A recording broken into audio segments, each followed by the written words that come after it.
Hey book lovers! Today we're diving into a novel so scandalous it made a bishop reach for his matches. That's right, it was literally burned by the church. But before I reveal this literary bomb, let me tell you a story about a poor stonemason with big dreams and an even bigger talent for romantic disasters.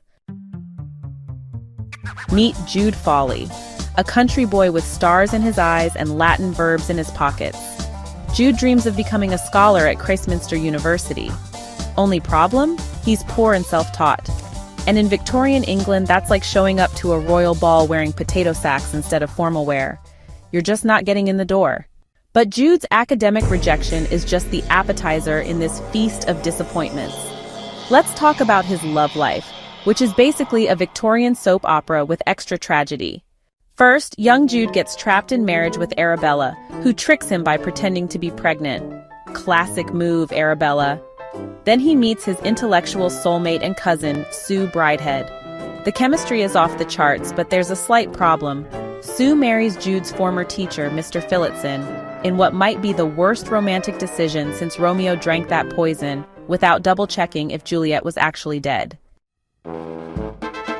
Eventually, Sue realizes her mistake, leaves Phillotson, and moves in with Jude.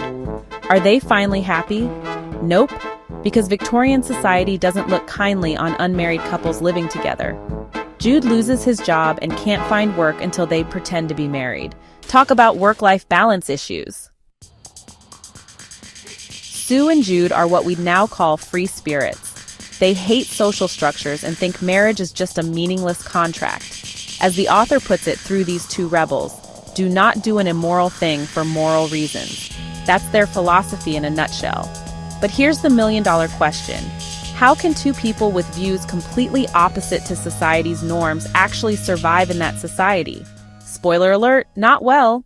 Now brace yourselves for where this story takes a seriously dark turn.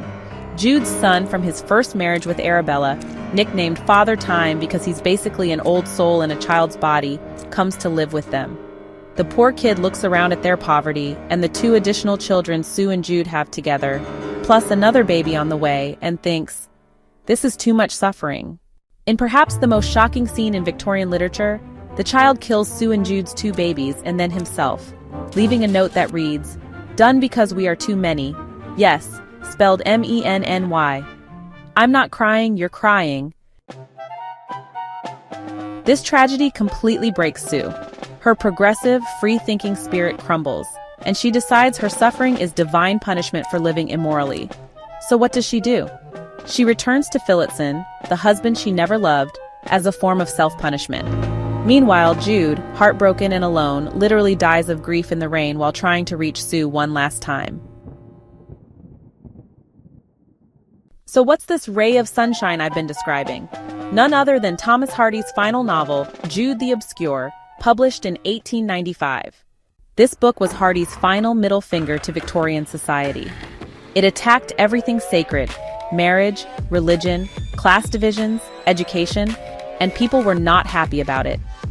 The novel received such harsh criticism that Hardy claimed it silenced him as a novelist. He literally quit writing novels after this and stuck to poetry for the rest of his career. One particularly interesting quote from the novel speaks to Victorian attitudes about gender relations.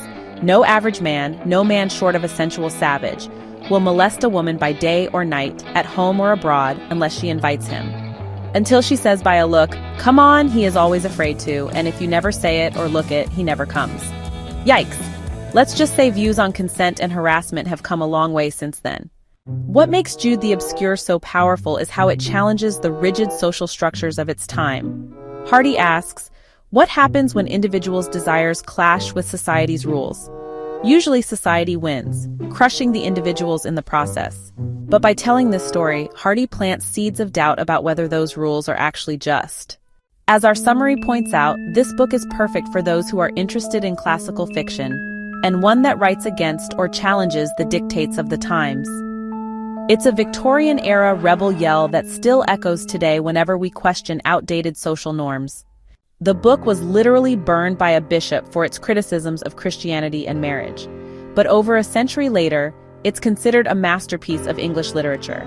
So if you're looking for a classic that was the WAP of its day in terms of controversy, But with more tragedy and fewer dance moves, Jude the Obscure should be your next read.